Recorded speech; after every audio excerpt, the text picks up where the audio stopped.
Olá, queridos alunos e alunas, que Deus abençoe a todos. Eu sou o pastor Ademir Pereira, estou aqui para começar mais uma aula da Escola de Teologia João Ribe Palharim, junto com você.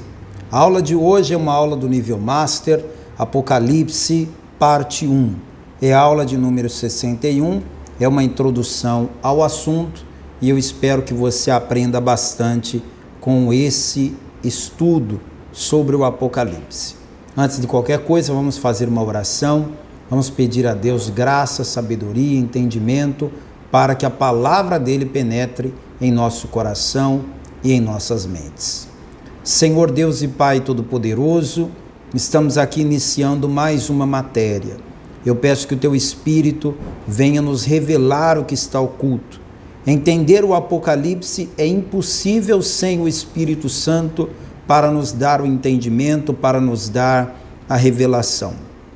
Então eu te peço que o mesmo Espírito Santo que inspirou os escritores, que inspirou os profetas, que inspirou aqueles que fizeram parte da construção desse magnífico livro que é a Tua Palavra, que esse mesmo Espírito venha nos inspirar, nos dar entendimento, sabedoria e graça, para que possamos conhecer e prosseguir conhecendo ao Senhor. É isso que eu te peço e já te agradeço, que assim seja. Amém e graças a Deus. Muito bem, nós vamos ler a apostila. Eu espero que você tenha aí a apostila na sua casa. Se você não tiver, é só você mandar uma mensagem para o nosso WhatsApp solicitando a apostila e você receberá gratuitamente no seu celular. Apocalipse capítulo 1, versículo 1, eu vou abrir aqui a minha Bíblia, abra também a sua. Apocalipse capítulo 1, verso 1, a apostila transcreve o texto.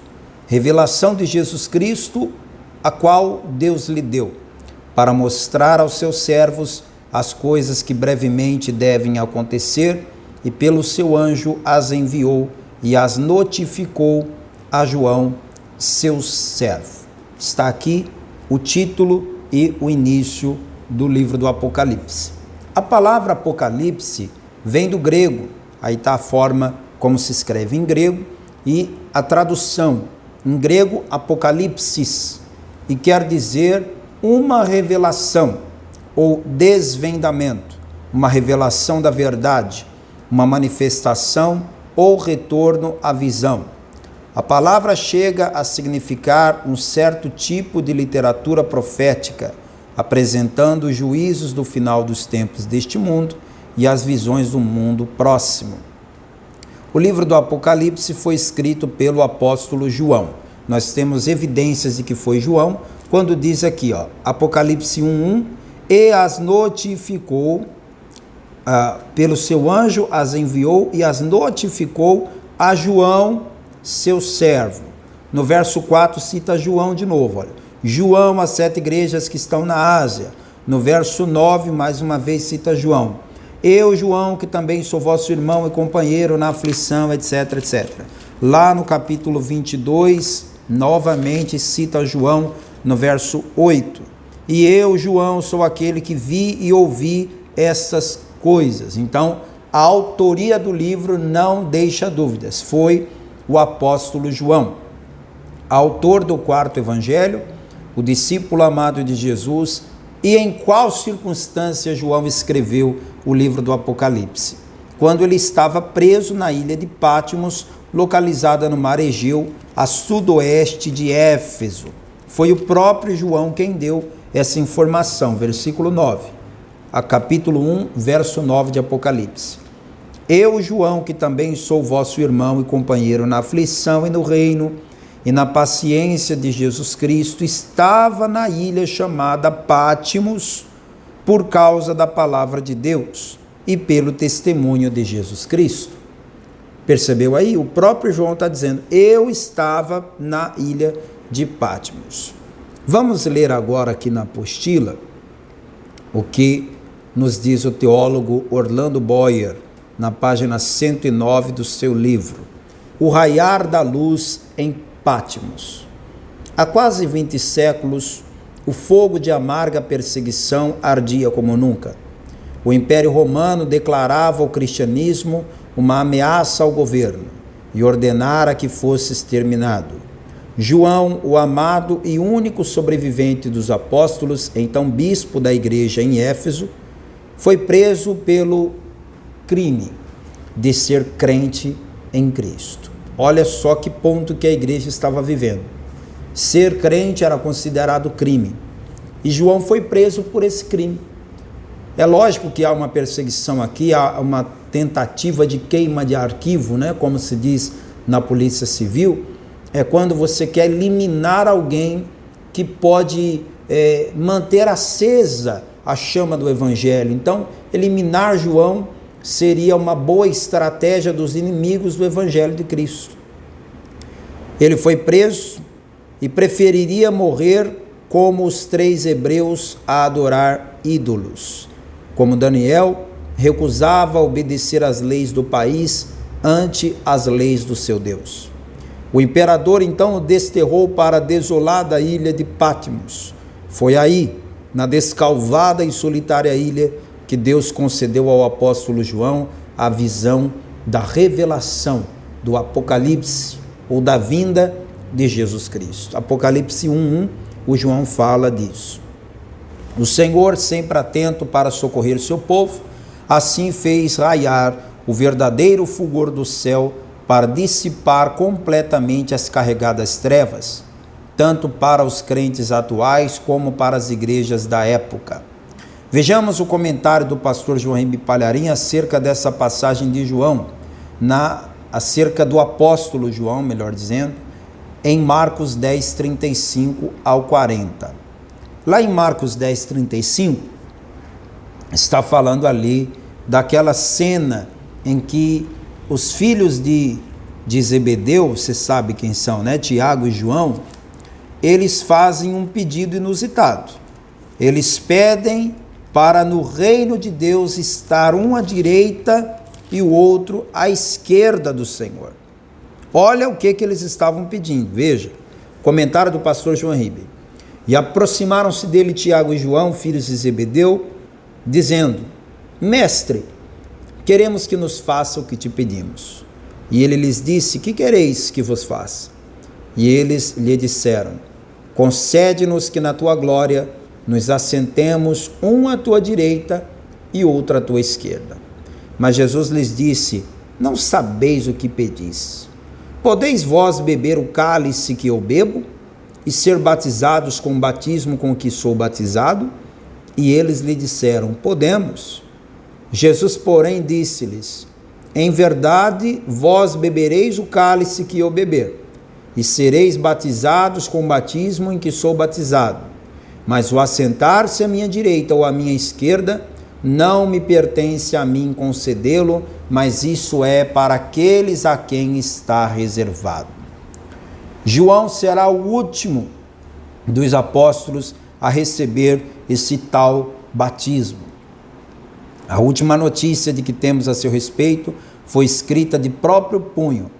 É aquele texto de Apocalipse 1:9. Eu, João, irmão vosso e companheiro convosco na aflição, no reino e na perseverança. E Jesus estava na ilha chamada Patmos por causa da palavra de Deus e do testemunho de Jesus. Esta ilha é muito pequena, fica no arquipélago grego, 80 quilômetros a sudoeste de Éfeso. Seu nome atual é Patino. Apesar de estar ali banido, lá pelo ano 96 da era cristã, João, já velho, será arrebatado em espírito em um domingo e escreverá o livro de Apocalipse por ordem direta do Senhor Jesus glorificado. Ele também é o autor da 4ª parte do Evangelho e das 3 cartas que levam o seu nome. Isso aqui é quem é o pastor João Ribe Palharim, quem está nos dando essa informação. O Apocalipse foi escrito no final da década do século I, ou seja, foi escrito entre os anos de 94 a 96 depois de Cristo. No final do governo do imperador Domiciano, grande perseguidor dos cristãos. Há aqueles que datem o mesmo como tendo sido escrito no decorrer do governo de Nero. Aí, nesse caso, seria de 54 a 68.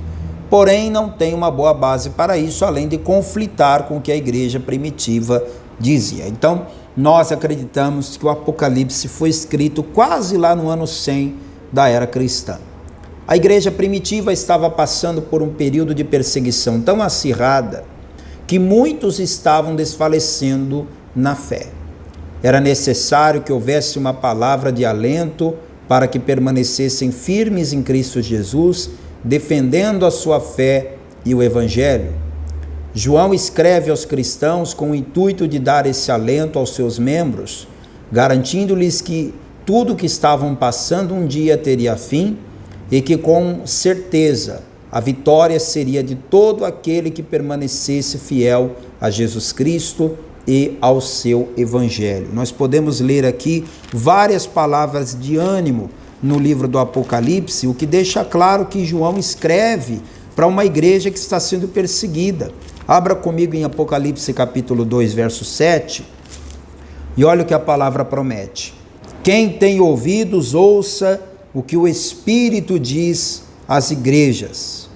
Ao que vencer, dar-lhe-ei a comer da árvore da vida que está no meio do paraíso de Deus. Você percebe essa frase, ao que vencer, deixando claro que há uma guerra em andamento, há uma batalha acontecendo. E aqueles que vencerem essa batalha serão recompensados. No verso 11, nós temos de novo uma palavra de ânimo. Quem tem ouvidos, ouça o que o Espírito diz às igrejas. O que vencer não receberá o dano da segunda morte. No verso 17, mais uma palavra de ânimo. Quem tem ouvidos, ouça o que o Espírito diz à igreja. Ao que vencer, darei a comer do maná escondido. Dar-lhe-ei uma pedra branca e na pedra um novo nome escrito, ao qual ninguém o conhece, senão aquele que o recebe.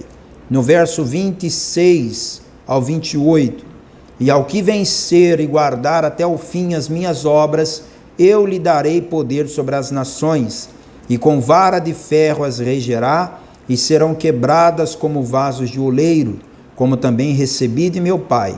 Dar-lhe-ei a estrela da manhã. Versículo 5, agora do capítulo 3. O que vencer será vestido de vestes brancas, e de maneira nenhuma riscarei o seu nome do livro da vida, e confessarei o seu nome diante do meu Pai e diante dos anjos. Versículo 12 do capítulo 3. A quem vencer eu farei coluna no templo do meu Deus, e dele nunca sairá. Escreverei sobre ele o nome do meu Deus, o nome da cidade do meu Deus, a nova Jerusalém, que desce do céu do meu Deus, e também o meu novo nome. No versículo 21. Versículo 21. Ao que vencer lhe concederei que se assente comigo no meu trono, assim como eu venci e me assentei com meu Pai no seu trono.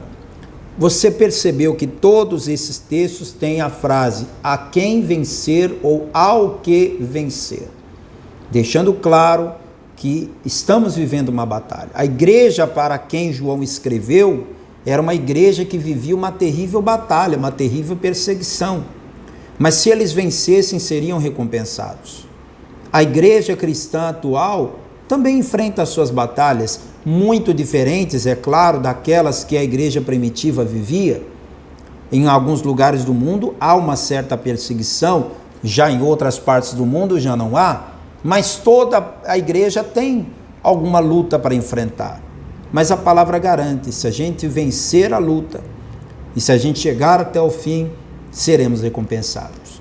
Eu preguei uma mensagem há um tempo atrás, e o título dessa mensagem é Ao que vencer, promessas de Deus para os vencedores.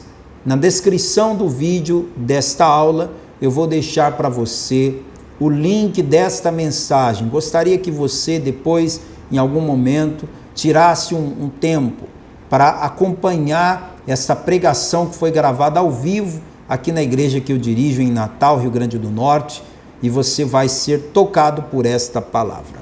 Voltando então à apostila. Mas este livro também tem caráter repreensivo. Jesus manda que João escreva às 7 igrejas para repreendê-las acerca das transgressões que estavam sendo cometidas, para que se consertem diante de Deus e voltem ao primeiro amor. E por fim, o caráter escatológico, que trata acerca das coisas futuras. O livro de Apocalipse, primeiramente, contém profecias a respeito do futuro, constituindo uma porção significativa da profecia bíblica. Você sabe que no Antigo Testamento existem muitos livros proféticos, né? De Isaías até Malaquias são livros proféticos. Já no Novo Testamento só há um, que é o livro do Apocalipse. Então é um livro profético e profecias inclusive que apontam para o futuro. Ele descreve a culminação das profecias iniciadas no Antigo Testamento, cuja continuidade se dá no Novo Testamento. Enquanto Gênesis fala da criação dos céus e da terra, Apocalipse prediz o fim do céu e da terra, bem como o início de novos céus e nova terra. Provavelmente aqueles que leram este livro quando foi escrito pelo apóstolo João entenderam-no muito bem, mas devido à sua linguagem alegórica através de figuras e simbolismos, tornou-se de difícil interpretação para os leitores atuais, o que nos traz uma infinidade de interpretações. É bom que se diga que, no contexto em que o Apocalipse foi escrito, se ele tivesse sido escrito de forma clara, provavelmente ele não teria chegado a nós. Se o livro do Apocalipse chegou a nós, é porque ele estava escrito numa linguagem tão codificada que para uma pessoa que lesse sem um entendimento espiritual, ia apenas ser palavras escritas por um velho que estava sozinho numa ilha falando coisa com coisa. Não era um livro que representava nenhuma ameaça para os não crentes, para os inimigos da igreja, por uma razão simples. Eles não entenderam nada do que estava escrito. Só realmente a igreja é que conseguiu entender, porque é o Espírito Santo quem nos interpreta a palavra. Contudo, a interpretação deste livro tem sido a mais difícil e confusa de todos os livros do Novo Testamento. Ao longo da história da interpretação, várias abordagens distintas têm emergido. A abordagem mais fácil do Apocalipse é seguir sua própria tradição particular como a opinião verdadeira e ignorar as outras. Mas o intérprete inteligente tem que se familiarizar com os vários métodos de interpretação para que possa criticar e purificar sua própria opinião. No livro de Apocalipse, João nos apresenta Jesus como o Alfa e o Ômega, o princípio e o fim. Entenda, Alfa e Ômega, o que é? Alfa e Ômega é como dizer A a Z, a primeira letra do alfabeto e a última. Alfa é a primeira letra do alfabeto grego, ômega a última letra do alfabeto grego. Dizer que Jesus é o alfa e o ômega é dizer que ele é o A e ele é o Z. Ele é o início e ele é o fim. Aquele que morreu desde antes da fundação do mundo, por todos nós. O grande El Shaddai, o termo El Shaddai significa Deus Todo-Poderoso. Aqui, olha, todos esses textos que estão aqui entre parênteses estão mostrando a forma como o Apocalipse apresenta Jesus. O Apocalipse não apresenta Jesus como um derrotado. O Apocalipse não apresenta Jesus como um cordeirinho manso, mas apresenta Jesus como o leão, o cordeiro que venceu a morte, o cordeiro-leão. É assim que Jesus é apresentado. O Alfa e Ômega, o princípio e o fim, o que morreu e venceu, o grande El Shaddai, o que era, o que é e o que há de vir. Ele é o verbo que se conjuga nos 3 tempos, no tempo passado, presente e futuro. Isso se confirma no trecho de Apocalipse que fala da volta visível do Senhor. Eu sou, olha o tempo verbal, eu sou o Alfa e o Ômega, diz o Senhor Deus, aquele que é, o que era e que há de vir, o Todo-Poderoso. Alfa e Ômega, a primeira e a última letra do alfabeto grego. O Todo-Poderoso, em hebraico El Shaddai, era um título exclusivo de Deus. Era o título que Abraão e também os demais patriarcas usavam para se referir a Deus. Vamos dar uma olhada aqui em Gênesis 28, verso 3. E Deus Todo-Poderoso te abençoe, o El Shaddai te abençoe, e te faça frutificar e te multiplique para que sejas uma multidão de povos. O Senhor não usaria se não o fosse, porque Ele nunca mentiu e jamais mentirá. O Verbo é Deus. Hoje foi apenas uma introdução só para dar um gostinho do que nós vamos falar no livro do Apocalipse. Eu espero que você preencha o questionário que está logo aqui abaixo, considerando que essa aula foi uma introdução. Então é um questionário facílimo de responder. Preencha e nos entregue, tá bom? Para que a gente possa dar sequência nessas matérias que virão, tá bom? Deus abençoe a todos, até a próxima aula, querendo Deus.